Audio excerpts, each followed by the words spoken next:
Alam mo bang ang Valentine's Day ay hindi tungkol sa love? Ito ay nagsimula bilang festival ng mga pagano. Noong panahon ng ancient Rome, may festival sila tuwing February na tinatawag na Lupercalia. Hindi ito romantic, medyo wild siya. They sacrifice goats and dogs. Tapos yung balat ng kambing ginagawang parang whip at hinahampas ang mga babae dahil naniniwala sila na simbolo ito ng fertility at good luck. Habang lumalaganap ang Christianity, gusto ng simbahan na palitan ang pagan festival na ito. Ang pinagmulan ng Valentine's Day, maging ang mga iba't ibang kaugalian, gawain, paniniwala at tradisyon ukol dito ay mula sa mga pagano. Ano po ba ang bilin ng mga apostol ukol sa mga gawaing pagano? Mabuti alamin po natin dito po sa Efeso. Sa 4:17, ganito po ang pahayag. Kaya't ito ang masasabi ko sa pangalan ng Panginoon. Huwag na kayong mamuhay na gaya ng mga paganong walang kabuluhan ang mga iniisip. Doon naman po sa nagsasabi na, ang OA nyo naman, hindi ba pwedeng mag-pause muna sa life at i-celebrate ang pagmamahalan? Mga kaibigan, ang pagmamahalan ay hindi po seasonal lang. Yan pong madalas na sinasabi nila, no, ka-curious, na ang Valentine's Day ay galing sa pagan festival ng Lupercalia daw. Hindi dapat daw ito i-celebrate ng Kristiyano. Pero totoo ba talaga yon? O magkapareho ba ang Lupercalia at ang pagunita ng Saint Valentine? O isa na naman po itong kwento na inuulit ng hindi sinusuri ang kasaysayan. Ngayon po, himay-himayin natin ang ebidensya. Kasaysayan, ang petsa, ang kahulugan, at ang malaking pagkakaiba po ng dalawa. Ano bang Lupercalia? Ang Lupercalia po ay isang paganong pagdiriwang sa sinaunang Roma na ginaganap po tuwing February 14. Ito po isang fertility festival para po sa Romanong Diyos na si Faunus o kilala rin bilang Lupercus. May mga ritual po na kinabibilangan ito. Pagsakripisyo ng hayop, paghampas sa kababaihan gamit po ang balat ng kambing bilang simbolo ng fertility, mga ritual na may halong superstition. At ito po ay malinaw na paganong ritual. Wala pong koneksyon sa Kristyanismo. Walang konsepto ng Christian marriage at walang martyrdom. Now, samantala naman po ang Valentine's Day ng mga Kristiyano, lalong-lalo na po ng simbahan, ay inuugnay kay Saint Valentine.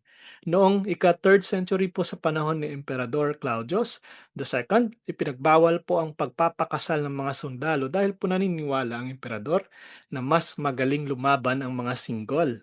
Ngunit si Saint Valentine po, isang pari, ay lihim po na nagkakasal ng mga Kristiyanong magkasintahan. Bakit? Dahil para po sa kanya, ang kasal ay sagrado. Hindi ito kontrolado ng Estado.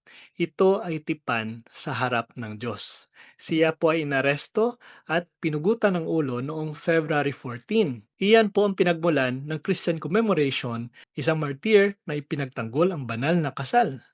Now, kailan ba nagsimula ang dalawa? Ang Lupercalia po ay ginanap sa Roma bago pa dumating ang Kristyanismo. Ang paggunita kay Saint Valentine ay nagsimula noong 5th century nang opisyal itong isama sa Christian calendar sa panahon po ni Pope Gelasius I. Mahalagang linawin po, walang malinaw na historical record na nagsasabing pinalitan ng simbahan ang Lupercalia ng Valentine's Day bilang cover-up. Ang Lupercalia po ay unti-unting nawala habang lumalaganap na ang Kristyanismo sa Roma. Ang paggunita naman po kay Saint Valentine ay lumago bilang hiwalay po na tradisyon ng pag-alaala sa isang martir. Now, magkapareho bang kahulugan? Hindi. Ang Lupercalia, isang pagan fertility ritual, animal sacrifice, superstitious beliefs, walang konsepto ng Christian love or sacrificial marriage. Samantala naman po ang Valentine's Day ay isang Christian tradisyon na kung saan pag-alala sa isang martir, pagpapahalaga sa sacred marriage, pag-ibig na may sakripisyo, covenant sa harap po ng Diyos. Magkaiba ang espiritu po ng dalawang ito. Saan ba nanggaling ang claim na yan na ang Valentine's Day ay Lupercalia? Yan po kasing madalas na strategy ng mga protestante. Lalong-lalo na po yung mga sinaunang writers nila na kung saan nagmumungkahi sila na maaaring ang Valentine's Day ay Christianized version ng Lupercalia. Ngunit karamihan naman po sa mga modern historians ay nagsasabing kulang ang ebidensya para patunayan na direktang pinalitan ito. Di ba? Ang correlation po ay hindi automatic na causation. Dahil lang sa magkalapit ang petsa, hindi ibig sabihin pareho na ang pinagmulan. Diba? Now, kung may nais naman na mag-celebrate ng Lupercalia, kagaya ng mga kapatid natin sa ibayong pananampalataya bilang paghanong festival, nasa kanila naman yon. Ngunit para sa aming mga Katoliko, ang sineselebrate po namin tuwing February 14 ay pag-alaala kay Saint Valentine, isang Kristiyanong martir. Hindi po fertility ritual, hindi pagan sacrifice, kundi pag-ibig na may sakripisyo. Kaya wag po nilang i-generalize ang pagdiriwang natin sa araw na ito. Now, ano ba talagang problema dito? Hindi po talaga Lupercalia ang kalaban ng Valentine's Day. Ang tunay po ng problema ay komersyalismo. Yan po ang dapat na pagtuunan ng mga kapatid natin sa bayang pananampalataya. Naging commercialized na ang pagdiriwang ng Valentine's Day dahil ito ay patungkol na sa mga roses, chocolate, candlelight dinner. Yan po ay hindi kontrolado ng simbahan. Ang simbahan ay patuloy pa rin po na nagpapaalala ng tunay na kahulugan ng Valentine's Day na patungkol sa pamumuhay ng kabanalan. Si Saint Valentine po ay namatay para sa paniniwala na ang kasal ay banal.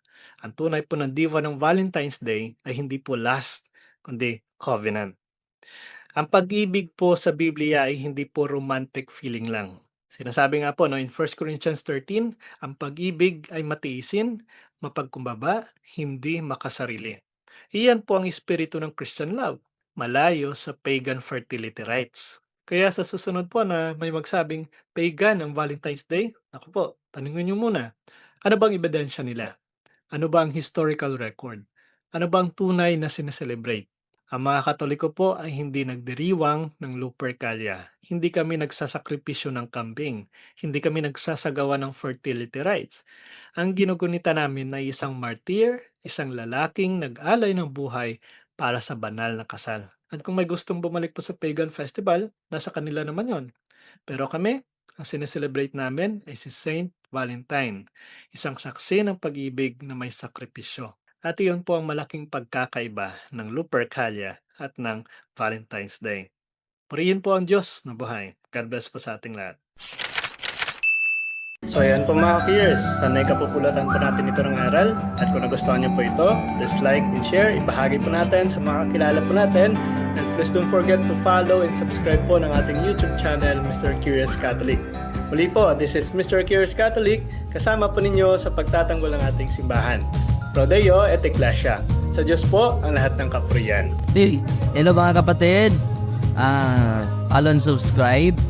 Mr. Curious Catholic, marami tayong matutunan. Mapupuno po yung ating isipan sa mga katotohanan. Dahil ang katotohanan na magbigay sa atin ng tunay na kalayaan. God bless. Hello mga kapatid, inanyayahan namin kayo, huwag niyong kalimutan mag-subscribe sa kay Bro Dance Oberio, Mr. Curious Catholic.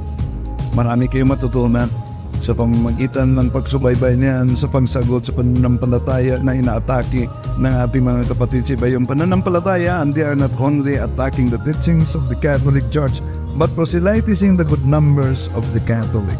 At sa pamamagitan sa pagsulotin niyo nitong Mr. Curious Catholic, Facebook page and YouTube channel, dami ninyong matutunan. Isabuhay natin ang ating matutunan. Pro Deo et Ecclesia.